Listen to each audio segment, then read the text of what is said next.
But we're completely, so far, 10 minutes into the segment, ignoring the actual extreme violence Israel is using in Gaza every single day, burning entire families in tents. That is violent and aggressive, killing children on a daily basis. Your lot did that to Jews. Let's talk about Sharon Osbourne. I'll tell you what genocide looks like. You want to go and do a little bit of research about the Second World War. Go to concentration camps, see those pictures. That's starvation. That is genocide. How come none of the men in Palestine look as if they're starving? Have you ever thought that? Why is it only the babies and the women? Because the Palestinians think if they suffer, if they die for their cause, they are going to go and be a martyr, and they're going to live in heaven with whatever happens in their heaven. And the Hamas use the women and the children as collateral. It's collateral for them. She is an unapologetic racist. Because she brought blackness to the royal family, which is not the first time. She's black. That's right. Yeah, no, I know, but she doesn't look black. To who? To anybody. Black people come in all different colors. Black people come in all shades. I get your point. We come in all shades. That's a whole other different discussion about how black you look or not look, or how white you look. That's a whole discussion we don't need to have. Who questions someone's blackness. And don't try and cry, because if anyone should be crying, it should be me. When you have heard him say racist things, educate me. Tell me. It's the implication and the reaction to it, to not want to address that because she is a black woman, and to try to dismiss it or to make it seem less than what it is. That's what makes it racist. Absurd stuff. Sharon Osbourne's exit at The Talk after co-hosting that show for 11 years. This following an on-air confrontation with her co-hosts, leading to accusations of racism from former colleagues. This morning, longtime co-host of The Talk, Sharon Osbourne, stepping down after this on-air confrontation exploded. I will ask you again, Cheryl. Yes. I've been asking you during the break. I am asking you again. The hosts were talking about Meghan and Harry's interview with Oprah when Osbourne defended her longtime friend, Piers Morgan, who quit his own TV show after coming under fire for saying he didn't believe anything Meghan told the former Queen of Daytime.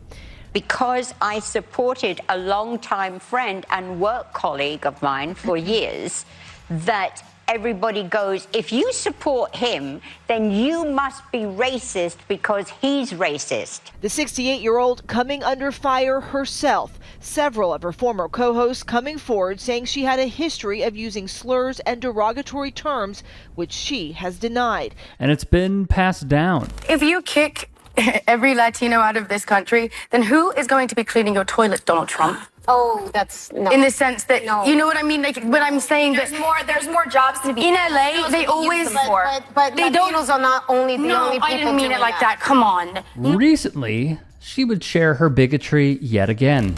It's the date that Britain rises. It's the date Britain unites. It's the date the world hears our roar. That we have had enough of migration. Leaving a comment under Tommy Robinson's Instagram page. Who is Tommy Robinson? Well, we've covered him previously. For after the pandemic, he started using anti-Semitic coded ideas like globalist plans and a one-world government. He then wrote an article entitled The Jewish Question, peddling debunked racist pseudoscience which ranks races by IQ. Now, this is not how normal, non-racist people operate. He went after Mo Farah, an Olympic hero knighted for services to Britain, calling Somali people backwards barbarians. Mo Farah, the first time I've heard Mo Farah come out, he said he's made to feel like an alien. No, Mo. It's because the people from your home country, Somalia, are backward barbarians. He claims immigrants from Somalia are different from immigrants from Iceland. The difference he means? Well, of course, it's skin colour. So let's not pretend we're important people from Iceland.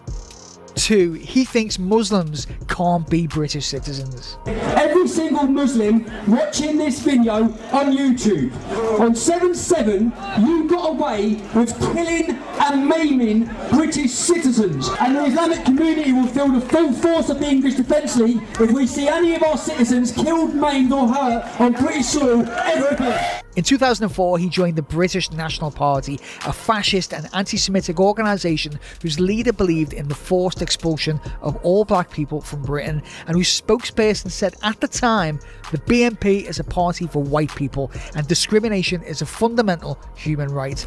I've got the name of a pub. Can I get a taxi? Taxi? Little car.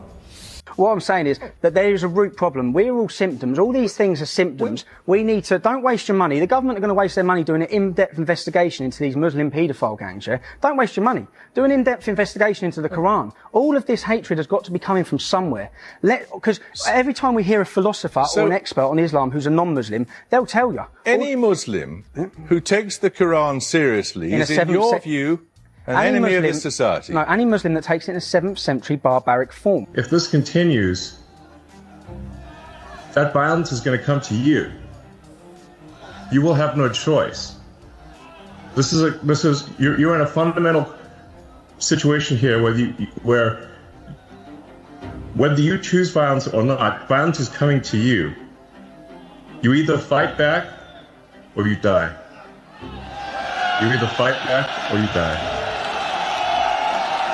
And that's the truth. Today, Elon, I think the British public are telling the world that they're ready to fight back. From Media Matters, Robinson, a far-right British activist, is the founder of the anti-Muslim group English Defence League and previously worked for Rebel Media, a far-right Canadian outlet that's been described as an online platform that allows white nationalists to promote division.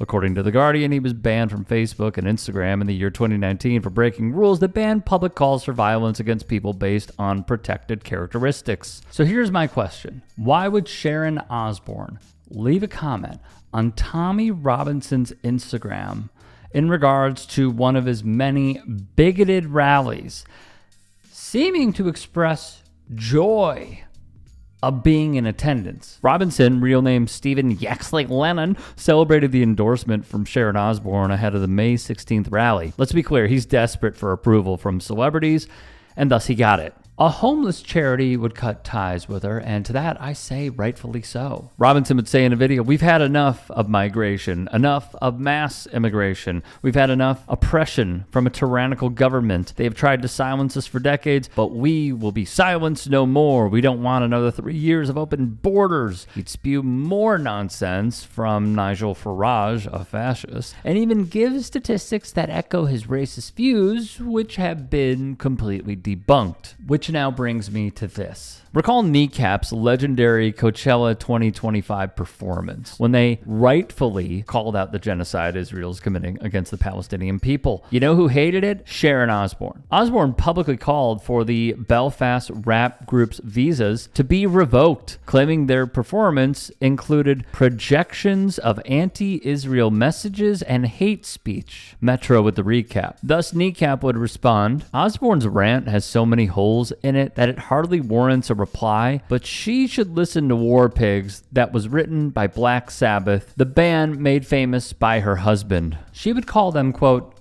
uneducated, even adding their whole attitude is one of anger.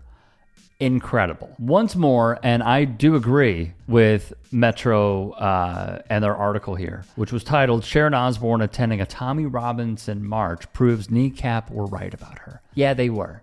And as leftists, it remains true. We're not wrong. We're just early.